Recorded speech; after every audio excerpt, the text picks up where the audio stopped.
రాయచోటి నియోజకవర్గ ప్రజలారా నాకు ఒక్క అవకాశం ఇవ్వండి, మీ యొక్క రుణం తీర్చుకుంటానని ప్రజలను అభ్యర్థించిన రమేష్ కుమార్.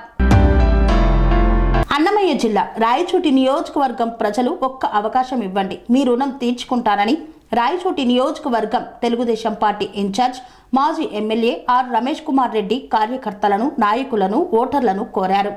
ఏర్పాటు చేసిన ఆత్మీయ సమావేశంలో ఆర్ రమేష్ కుమార్ రెడ్డి మాట్లాడుతూ తాను 1999లో రాజకీయ రంగ ప్రవేశం చేసి ఎమ్మెల్యేగా గెలుపొంది 25 ఏళ్లుగా తెలుగుదేశం పార్టీ కోసం పనిచేశాను. ఎమ్మెల్యే పదవి నాకు కొత్త కాదు, మీ బంధం నాకు ముఖ్యమని రమేష్ కుమార్ రెడ్డి అన్నారు. నా నమ్మకం, నా కుటుంబం, నా శ్వాస తెలుగుదేశం పార్టీనే అనుకున్నాను. కొంతమంది నాయకులు నాపై పార్టీ అధిష్టానానికి తప్పుడు సమాచారం ఇచ్చి తప్పుదోవ పట్టించారని రమేష్ కుమార్ రెడ్డి చెప్పారు. తాను నిజాయితీగా రాజకీయాలు చేస్తున్నాను అన్నారు. పదవిలో ఉన్నా లేకపోయినా లక్కిరెడ్డిపల్లిలో ఉంటూ శేష జీవితం కూడా మీకే అంకితం చేస్తానంటూ కార్యకర్తలకు తెలియజేశారు. ఎన్నికల్లో పోటీ చేశా, ఓటమి చెందినప్పటికీ నేను కార్యకర్తలకు అందుబాటులోనే ఉంటున్నానన్నారు. నా ఆత్మ బంధువులందరికీ కూడా చేతులెత్తి నమస్కరిస్తూ చాలా ఆనందంగా ఉంది. నేను ఇంతవరకు గడిచిన 25 సంవత్సరాల్లో కూడా ఎప్పుడు కూడా ఇంత పెద్ద ఎత్తున మిత్రులు, స్నేహితులు ఇటువంటి మీటింగ్ కు రావడం నేను ఎప్పుడు చూడలేదు. మొట్టమొదటిసారి ఈ రోజున్న పరిస్థితుల్లో మీ అందరూ కూడా అండగా నిలబడేదానికి వచ్చినందుకు మీ అందరికీ కూడా పాదాభివందనాలు తెలియజేస్తున్నాను. ఒకసారి మనం ఆత్మీయ సమావేశం అంటే మన అనుబంధాన్ని గుర్తు చేసుకోవడం. గడిచిన 25 సంవత్సరాలుగా నేను 1999లో రాజకీయంలో ఎమ్మెల్యేగా పోటీ చేసి ఆ తర్వాత మీతో ఉన్న సంబంధాలను దినాభివృద్ధిని చెందుకుంటూ ప్రతి ఒక్కరిని కూడా అర్థం చేసుకొని ముందుకు పోతూ 25 సంవత్సరాలు నా జీవితం అంతా తెలుగుదేశం పార్టీ కోసమే దారపోసానని చెప్పి కూడా ఈ సందర్భంగా నేను తెలియజేస్తున్నాను. తెలుగుదేశం పార్టీనే నా కుటుంబం అనుకున్నా, తెలుగుదేశమే నా ఊపిరి, నా శ్వాస అనుకున్నా. తెలుగుదేశాన్ని గెలిపించాలా అని అహర్నిశలో కృషి చేసే భాగంగానే నేను ప్రయత్నం చేసిన. నేను అవినీతి పరుణ్ణి ఎక్కడా కాకుండా నా జీవితంలో మచ్చ లేకుండా బతికే ప్రయత్నం నేను ఈ సందర్భంగా చేశానని కూడా తెలియజేస్తున్నాను. నేను ఎవరి మీద కక్ష సాధించే ప్రయత్నం కూడా ఈ గడిచిన 25 సంవత్సరాల్లో చేయలేదు. ఏ రాజకీయ పార్టీలో ఎవరున్నా అందరూ నాకు ఆప్యాయంగా పలకరించే వాళ్ళే. ఏదో ఒక రోజు నాకు ఓటు వేశారని ఒక స్పృహతో పనిచేసిన వాళ్ళని తప్పనిచ్చి వీళ్ళు నా వర్గము, ఈ వర్గము, ఆ వర్గము అని ఆలోచన చేసిన పరిస్థితులు నాకు ఏ రోజు ఉత్పన్నం కాలేదు, రాబోవు కూడా అని చెప్పి సందర్భంగా తెలియజేస్తున్నాను. ఈరోజు 2014-19 ఎన్నికల్లో మీ అందరూ చేసిన కష్టం, ఏదో ఒక సందర్భం, కడప జిల్లాలో ఉన్న పరిస్థితులు, జగన్మోహన్ రెడ్డి గారి ప్రభావం, ఆయన ముఖ్యమంత్రి చేయాలని చెప్పి ఒక తపన, ఈ తపన వల్ల వైఎస్ఆర్సీపీకి ఓట్లేసి ఇక్కడ ఉన్న వాళ్ళని గెలిపించారో తప్పనిచ్చి స్థానికంగా నా మీద అభిమానం లేక కాదు అని చెప్పి ఈ సందర్భంగా ఎవరి వల్ల ఎవరెవరు గెలవాలా? రమేష్ రెడ్డి వల్లనే గెలుస్తాడు, గెలుస్తాడు. మీకున్న ఓటు ఆయుధంతోనే గెలుస్తాడు. మీరు స్పృహ ఉండి ఓటు వేస్తారు కాబట్టి గెలుస్తాడు. కానీ నేను ఏదో ఒక రాజకీయ పార్టీలో ఒక వ్యవస్థ గెలిచేవాడిని కాదు అని చెప్పి కూడా ఈ సందర్భంగా తెలియజేస్తున్నాను. మనం గాలికి వానకు గెలిచే పరిస్థితుల్లో లేవు. ఈరోజు యువత చాలా మటుకు ముందుకు వచ్చారు. చదువుకున్న వ్యక్తులు విపరీతంగా ఉన్నారు. అందరూ ఎంతో మంది నిరుద్యోగులు ఉన్నారు.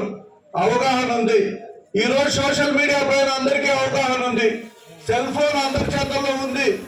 ఈ రాష్ట్ర వ్యాప్తంగా ఎవరెవరు ఏమేమి చెప్తున్నారో ప్రతి ఒక్క అంశాన్ని కూడా మీరు గమనించే శక్తి ఆ సెల్ ఫోన్ మీకు ఇచ్చింది. మీకున్న మేధస్సు మీకు ఒక ఆయుధాన్ని ఇచ్చింది ఈ ప్రభుత్వం.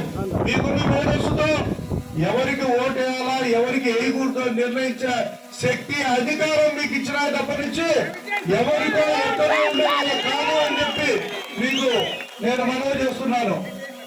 ఎవరి ప్రలోభాలకు లొంగాల్సిన పనిలే, ఆశలకు లొంగాల్సిన పనిలే. రాజకీయ పార్టీలు చాలా విషయాలు చెప్తా ఉంటాయి. మనం అనలైజ్ చేసుకోవాలా, మనం ఆలోచన చేసుకోవాలా. ఎటువంటి వ్యక్తిని మనం స్థానికంగా మనం గెలిపించుకుంటే స్థానిక సమస్యల పైన పోరాడతాడు అని.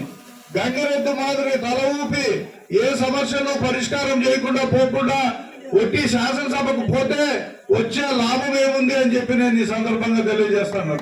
మీకు తెలుసు, గడిచిన 2 ఎలక్షన్లో మనం ఓడిపోయినాం. ఇక్కడ ఒక అభ్యర్థి గెలిచినాడు, సంతోషం. ఈయన ఎన్నో హామీలు ఇచ్చినాడు. ఈ రోజు చూస్తే రామాపురం మండలం కరువు బారిన పడిపోయింది. విపరీతమైన కరువు వచ్చింది. తాగే నీళ్ళకి ఎద్దడి వచ్చింది. ఎక్కడ చూసినా మామిడి చెట్లు ఎండిపోతున్నాయి. ఏమి కారణం ఇది? రాజగోపాల్ రెడ్డి గారు ఆయన అహర్నిశలు కృషి చేసి వెలుగొండ ప్రాజెక్టును ఆ రోజు తీసుకురాబట్టి ఈ రోజు ఆ ప్రాజెక్టులో నీళ్లు ఉంటే ఆ నీళ్లను కూడా మనం వాడుకోలేని స్థితిలో ఉన్నాము అంటే ఈ ప్రభుత్వం ఎంత చేతగాని ప్రభుత్వమో ఒక్కసారి ఆలోచన చేయమని కూడా నేను చెప్తున్నాను.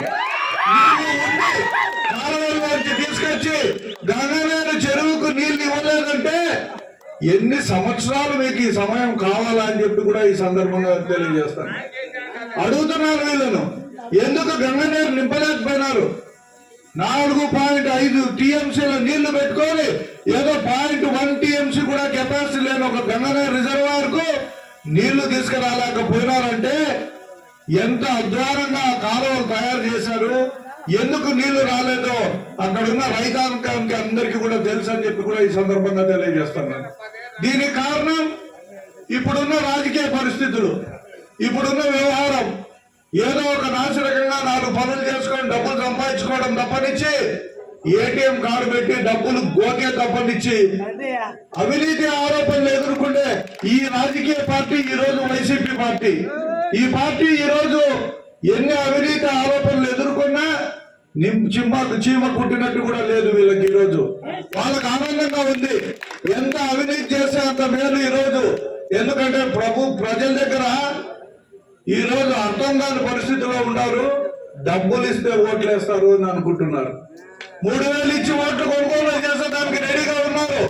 మీ అందరూ కూడా ఓట్లను అమ్ముకునే దానికి సిద్ధంగా ఉన్నారా అని చెప్పి ఈ సందర్భంగా డబ్బులు మన డబ్బులు తీసుకోండి, ఏం బాధలేదు. డబ్బులు మన డబ్బులే అవన్నీ. వీళ్ళ నాయనగారు సంపాదించిన డబ్బులు కాదండి. వీళ్ళ చెరువుల్లో అంతా అవినీతి చేసిన డబ్బు, కృష్ణా జలాలు ఇస్తామని చెప్పి ప్రజలకు మోసం చేసిన డబ్బు.